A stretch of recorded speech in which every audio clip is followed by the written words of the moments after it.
Olha só, gente, neste domingo, uma nova igreja presbiteriana vai ser organizada na Filadélfia, nos Estados Unidos. Verdade, o trabalho já tem 5 anos, foi iniciado também com o apoio da Igreja Presbiteriana de Pinheiros.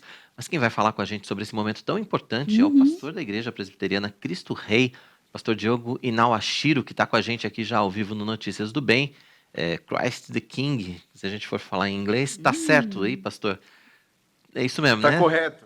Tá, Mas tem que treinar um pouquinho mais, mas é por aí. Pastor, seja bem-vindo ao Notícias do Bem, é um prazer recebê-lo aqui para a gente falar a respeito da inauguração dessa igreja, da organização dessa igreja lá nos Estados Unidos. No momento o senhor está no Brasil, mas já está meio que de mala pronta, né? Exato, vim para um treinamento da City to City, Brasil, convite do pastor Leandro, e tem sido uma bênção aqui para a gente poder pensar na expansão do evangelho, não só lá nos Estados Unidos, mas aqui também no Brasil, e ver possibilidade de conexão, né, de plantadores para estarem lá na Filadélfia. A gente está muito feliz, né, Uhum. acerca do que Deus tem feito naquele campo missionário lá. Aí eu sou muito grato, viu, Roberto e Tainá, por essa oportunidade. Muito bom. E pastor, eu gostaria que começar contando um pouquinho dessa história, né, do seu trabalho ali na Filadélfia, né, desse início, né, da igreja, dessa congregação. Conta pra gente como que foi. Sim, resumidamente, na verdade, eu fui para Filadélfia e a intenção era eu aprender inglês, fazer um mestrado e doutorado ali no seminário do Westminster e depois Uhum. voltar para a missão no Japão, onde a gente já estava iniciando uma plantação lá também, né, entre imigrantes, descendentes japoneses. E nesse período, eu tive mais contato com o pastor Leandro, né, de Almeida Pinheiros, que estava lá em Boston, pastoreando a Christ the King, só que Cambridge. E ele começou a pedir meu auxílio, minha ajuda lá com as congregações que ele tinha. E nesse período que a gente estava na Filadélfia, a gente conheceu, né, a comunidade brasileira. Naquele período tinha cerca de 28 mil brasileiros que os censos, né, os bons censos conseguia pegar, fora aqueles que estão indocumentados. Então tinha Uhum.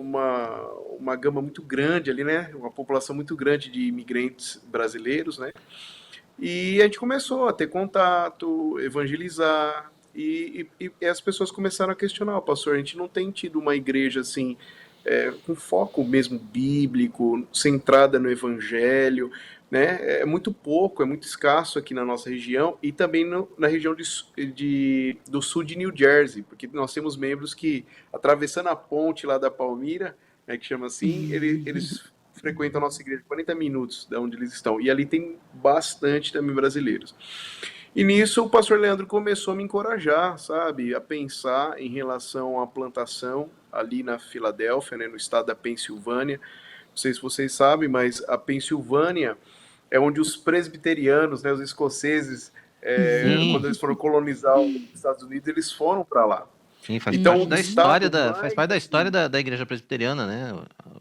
A Pensilvânia. Exato. Então, olha que legal. É. A primeira igreja presbiteriana nos Estados Unidos inteiro está no centro da Filadélfia. O maior museu presbiteriano do mundo está lá na Filadélfia.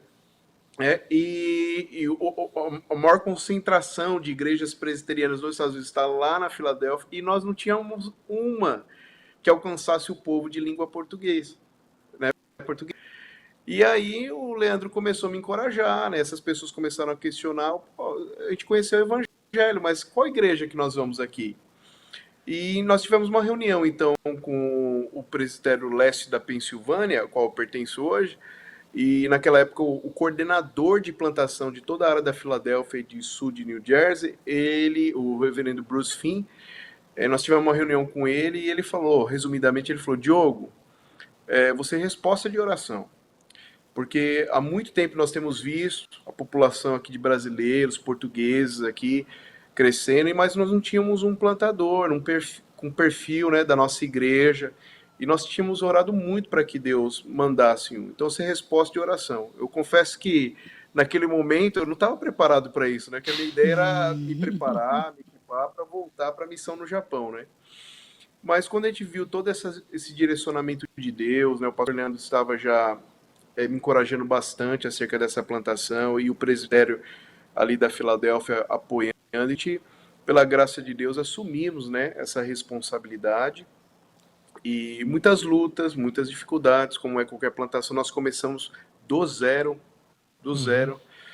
E nessa caminhada Deus foi sustentando, nos dando força, nos dando capacitação para a gente chegar nessa fase final, que agora, pela graça de Deus, vamos chegar à organização da nossa igreja nesse domingo. E aproveitando, Roberto, você falou, né, tô de malas prontas, eu tenho que fazer o teste aqui do Covid, porque se der positivo eu nem posso viajar, eu vou perder a organização, mas espero Não, Deus não, que Não, mas mas você tá não, mas ótimo. não, tá tudo bem. Olha esse Tá tudo sorriso, bem, como você tá tudo bem, bem. tudo bem, pastor.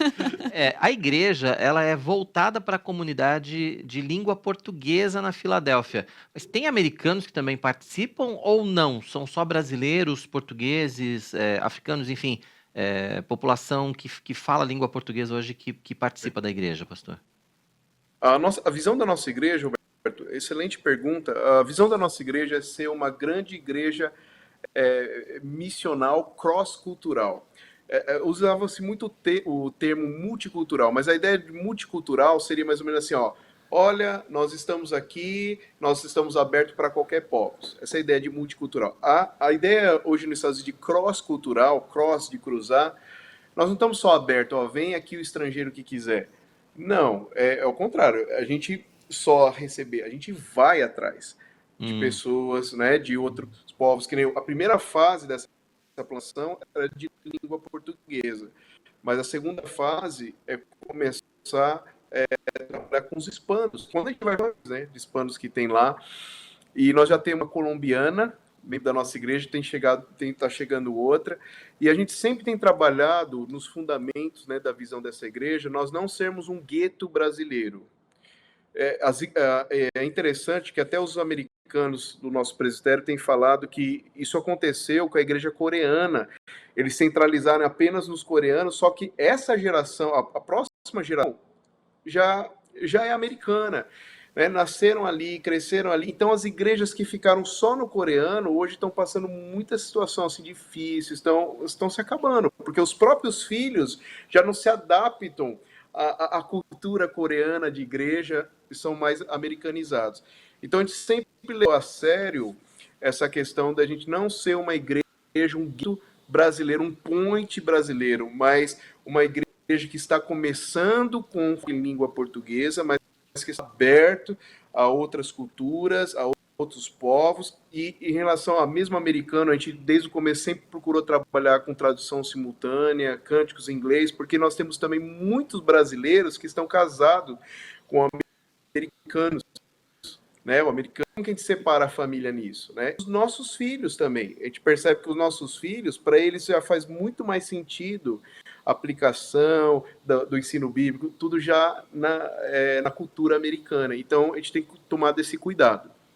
Exatamente, pastor. Ia perguntar exatamente a respeito dessas novas gerações, os filhos dos brasileiros, dos portugueses, enfim, que já nascem nos Estados Unidos, já estão inseridos também na cultura, na língua, enfim, é preciso pensar nisso desde muito cedo, como o senhor já falou aí também. Exatamente.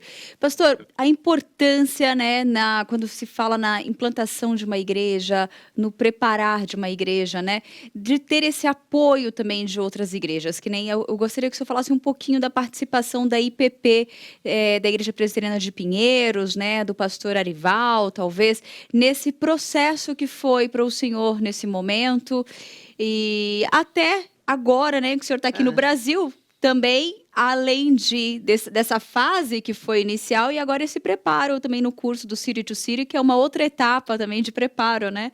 A importância dos pastores estarem se preparando na implantação de uma igreja. Não, isso é fundamental, né? Isso é fundamental.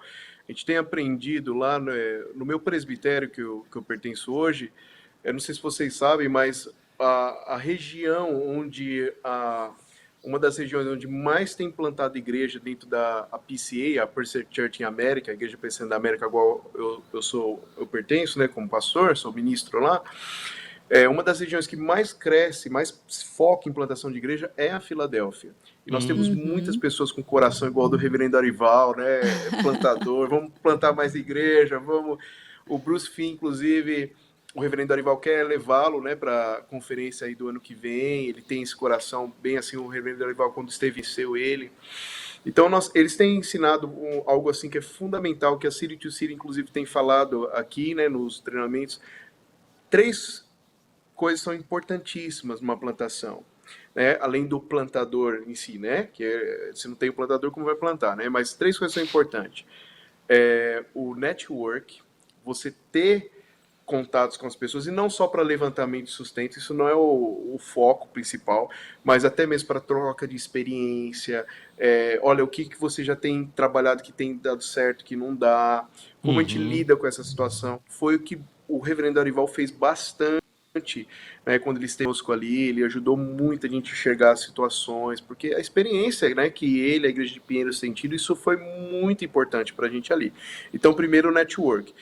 Depois, a avaliação, né, o assessment, que eles falam que é a avaliação do plantador, né, onde ele é avaliado, é um teste muito assim detalhado da personalidade, do perfil, do caráter, não só dele, mas no caso do plantador e missionário, da esposa também, para falar qual o seu perfil, para você já ver suas fraquezas, suas dificuldades, isso é importante. E por último, um coach.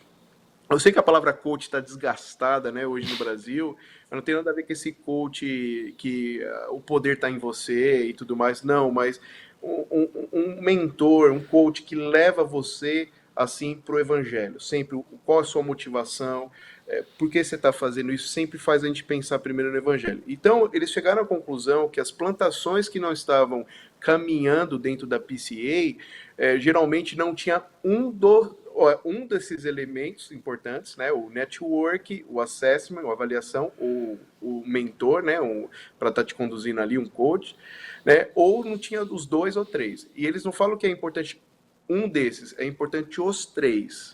Geralmente as plantações que chegaram até o final tinham os 3 bem ajustados: network, avaliação e a questão de um coach, um mentor. E o reverendo Arival, ele ajudou a gente nessas áreas, né, do network, como um coach ali. Ele gosta de chamar de coach ou mentor, mas ele acaba fazendo isso, né, nos ajudando a pensar, e não só pensar na igreja. Vocês conhecem muito bem o pastor que vocês têm, né? Não só naquela igreja, ele falou: Diogo, aqui dá para plantar umas 50 igrejas. Eu falei: meu Deus do céu, se Deus der força para plantar essa aqui, eu tô feliz, né?